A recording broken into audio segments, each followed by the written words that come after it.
Hello friends, welcome to YouTube channel education Niketan. Bihar current affairs की इस विशेष series में आप सभी का स्वागत है। इस सीरीज में हम 15 अक्टूबर 2021 तक बिहार स्पेशल करंट अफेयर्स को कवर करेंगे। बिहार देश का पहला राज्य है जहां सभी घरों में प्रीपेड मीटर लगाने की मंजूरी प्रदान की गई है।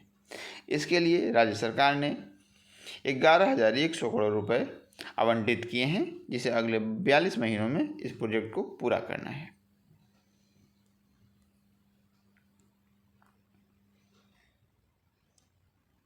स्मार्ट प्रीपेड मीटर लगाने पर उपभोक्ताओं को उनको मासिक बिजली बिल में 3% की विशेष छूट प्रदान की जाएगी। बिहार के सभी जिलों में पिछड़ा वर्ग कन्या आवासीय विद्यालय खोलने की घोषणा राज्य सरकार ने की है। बिहार में पिछड़े वर्ग की कन्याओं की शिक्षा में भागीदारी बढ़ाने के लिए बिहार सरकार कन्या आवासीय विद्यालय की स्थापना कर रही है। 10+2 स्तर के ऐसे विद्यालय बिहार के प्रत्येक जिले में खोले जाएंगे ताकि इन वर्गों के छात्राओं में सकल पंजीकरण अनुपात में वृद्धि की जा सके। Price monitoring and resource unit. हाल ही में राज्य स्वास्थ्य विभाग ने बताया है कि राष्ट्रीय औषधि मूल्य निर्धारण प्राधिकरण की तर्ज पर बिहार में भी price monitoring and resource unit के गठन को राज्य कैबिनेट द्वारा मंजूरी मिल गई है। राज्य स्तर पर बनने वाली यह इकाई राष्ट्रीय औसत मूल्य निर्धारण प्राधिकरण की तर्ज पर स्वास्थ्य विभाग के अधीन कार्य करेगी। कैंसर, शुगर, ब्लड प्रेशर, हृदय रोग, किडनी से जुड़ी बीमारियों की दवाओं का मूल्य नियंत्रण इस यूनिट की मुख्य जिम्मेदारी होगी। इस तरह की यूनिट के निर्माण करने वाला देश का 16वां राज्य होगा बिहार। इससे पूर्व उत्तर प्रदेश, केरल, उड़ीसा, गुजरात, राजस्थान जैसे राज्य ने ऐसे यूनिट का निर्माण पहले ही कर रखा है।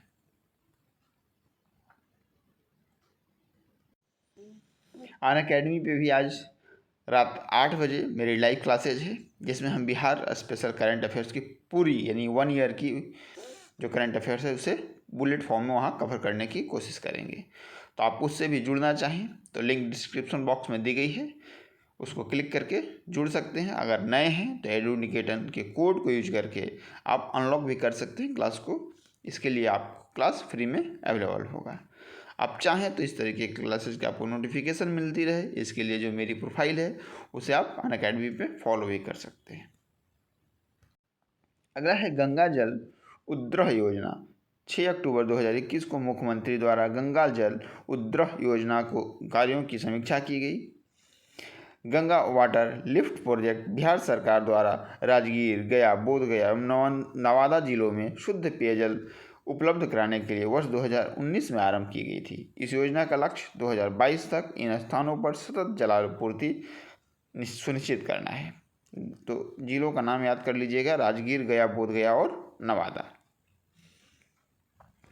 बिहार में गंगा डॉल्फिन की गणना। 5 अक्टूबर 2021 को गंगा डॉल्फिन दिवस के अवसर पर भागलपुर वन विभाग द्वारा आयोजित कार्यक्रम को संबोधित करते हुए केंद्रीय राज्य मंत्री अश्विनी कुमार चौबे ने गंगा डॉल्फिन की गणना किए जाने की घोषणा की है। तो यहाँ से 2 क्वेश्चन आप याद कर लीजिएगा कि एक तो उनकी गणना की घोषणा की गई है और दूसरा गंगा डॉल्फिन दिवस कब मनाया जाता है। 5 अक्टूबर 2021 को इस बार मनाया गया। प्रत्येक वर्ष 5 अक्टूबर को मनाया जाता है।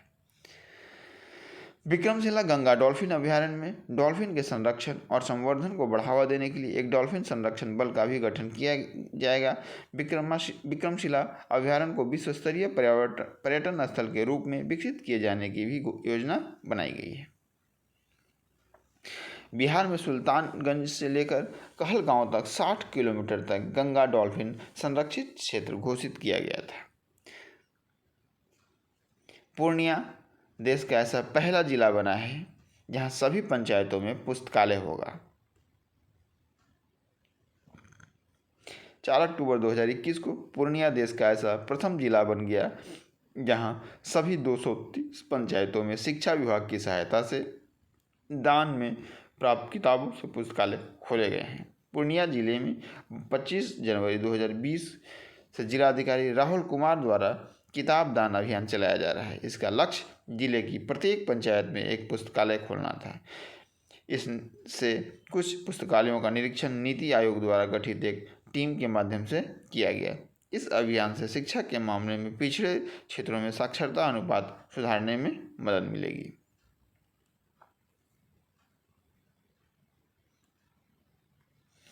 एक अक्टूबर 2021 को centre for monitoring of Indian economy के द्वारा जारी आंकड़ों में खुलासा हुआ है कि बिहार में अगस्त के मुकाबले सितंबर में बेरोजगारी में 3.6% की कमी आई है। आंकड़ों से स्पष्ट है कि जहां अगस्त माह में बेरोजगारी की दर 13.6% थी, वहीं यह सितंबर माह में घटकर 10% हो गई है। इस तरीके का प्रश्न पूछने का ट्रेंड बीपीएससी ने शुरू किया है। अभी कुछ दिन पहले जो बीपीएससी ने प्रोजेक्ट मैनेजर की परीक्षा ली थी, उसमें इस तरीके के प्रश्न पूछे गए थे। आंकड़ों से यह भी स्पष्ट है कि बिहार के गांवों की तुलना में शहरों में बेरोजगारी अधिक है। ग्रामीण बेरोजगारी घटकर जहां 9% के स्तर पर आ गई है, वहीं शहरी बेरोजगारी अभी भी 16.9% है। नीति आयोग के रैंकिंग में शेखपुरा के स्वास्थ्य विभाग को देश में 7वां स्थान प्राप्त हुआ है। हाल ही में नीति आयोग द्वारा मार्च से जून तक जारी रैंकिंग में बिहार के शेखपुरा जिले को गुड रैंकिंग के साथ देश में 7वां स्थान प्रदान किया गया है। कोविड के कारण उत्पन्न परिस्थितियों को ध्यान में रखते हुए नीति आयोग द्वारा जिलेवार रैंकिंग जारी की गई है। शेखपुरा के स्वास्थ्य विभाग को यह उपलब्धि मातृ स्वास्थ्य, संस्थागत प्रसव सहित स्वास्थ्य सेवा में बेहतरी के लिए दी गई है। नीति आयोग द्वारा जारी की गई रैंकिंग में पहले स्थान पर मणिपुर का चांडेल, दूसरे स्थान पर झारखंड का साहिबगंज और तीसरे स्थान पर पंजाब का फिरोजपुर है। रैंकिंग में 7वां स्थान मिलने पर केंद्र सरकार की ओर से जिले के स्वास्थ्य विभाग को 3 करोड़ का अतिरिक्त आवंटन भी किया जाएगा। नेक्स्ट है सुपर 30 के संस्थापक आनंद कुमार को साराभाई मानद पुरस्कार 2021 से सम्मानित किया गया है। हाल ही में शिक्षक दिवस के अवसर पर सुपर 30 के संस्थापक और गणितज्ञ आनंद कुमार को गणित सिखाना आसान बनाने एवं गरीब बच्चों को आईआईटी की परीक्षाओं में सफल बनाने के लिए राष्ट्रीय अध्यापक वैज्ञानिक परिषद ने साराभाई अध्यापक वैज्ञानिक राष्ट्रीय मानद पुरस्कार 2021 से सम्मानित करने का निर्णय लिया है। बिहार में पोटास एवं क्रोमियम निकल के खनन को मंजूरी मिली। हाल ही में बिहार के औरंगाबाद, गया जिलों में पोटास तथा रोहतास जिले में क्रोमियम एवं निकल के खनन के लिए भारत सरकार ने बिहार सरकार को मंजूरी दी है। इन 4 ब्लॉक में से औरंगाबाद एवं गया जिले के लिए पोटास के लिए एक ब्लॉक तथा रोहतास जिले के लिए क्रोमियम एवं निकल के एक माइनिंग ब्लॉक आवंटित किए गए हैं। इन 3 खनिजों के 4 ब्लॉकों की नीलामी की जाएगी। इसमें बिहार में रोजगार सृजन के साथ अर्थव्यवस्था भी मजबूत होगी और बिहार खनिज भंडार वाले राज्यों की श्रेणी में आ जाएगा। राष्ट्रीय सेवा योजना पुरस्कार के लिए बिहार के 2 कैडेट चयनित। हाल ही में वर्ष 2019-20 के राष्ट्रीय सेवा योजना पुरस्कार के लिए पूरे देश में चयनित 30 एनएसएस स्वयंसेवकों में से बिहार के कैडेट भी शामिल हैं।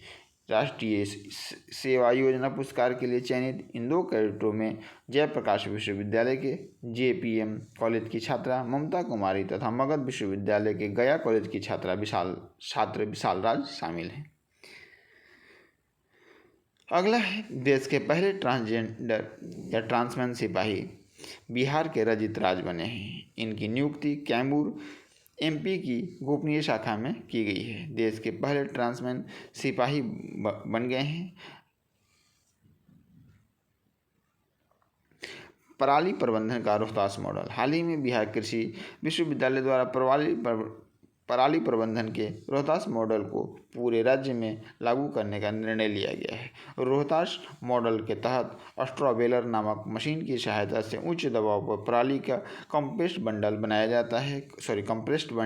जाता है। इस बंडल को डेयरी समितियों को बेचा जाता है, जहां इनका प्रयोग चारे के रूप में किया जाता है। इससे न केवल कृषकों को अतिरिक्त आय की प्राप्ति होती है, बल्कि पशुपालकों की चारे संबंधी समस्या होने से पशुपालन एवं दुग्ध उत्पादन को भी समस्या का समाधान होने से पशुपालन एवं दुग्ध उत्पादन को बढ़ावा मिलता है। उल्लेखनीय है कि कृषि विज्ञान केंद्र रोहतास के इस पराली प्रबंधन मॉडल को मई 2021 में इको एग्रीकल्चर अवार्ड 2021 से भी सम्मानित किया गया।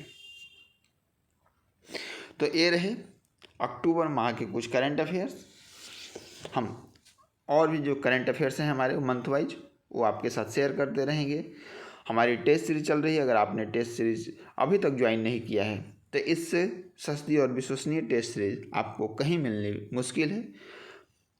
हिंदी मीडियम की जो टेस्ट सीरीज है उसमें 11 टेस्ट हैं और उसके लिए प्राइस मात्र 250 रुपये है। लिंक डिस्क्रिप्शन बॉक्स में दी गई है। दिवाली ऑफर का कोड भी दिया गया है, दिवाली 250। आप इसको यूज करके 250 रुपीज़ में मात्र टेस्ट ज्वाइन कर सकते हैं। एजुकेशन निकेतन ऐप आपको डाउनलोड करनी है गूगल प्ले स्टोर से और वहीं पे आप टेस्ट और या अपने लैपटॉप के माध्यम से दे सकते हैं। ये टेस्ट इंग्लिश मीडियम में भी अवेलेबल है, उसकी फ़ी है 350 और उसमें आपको मिलेंगे 10 टेस्ट।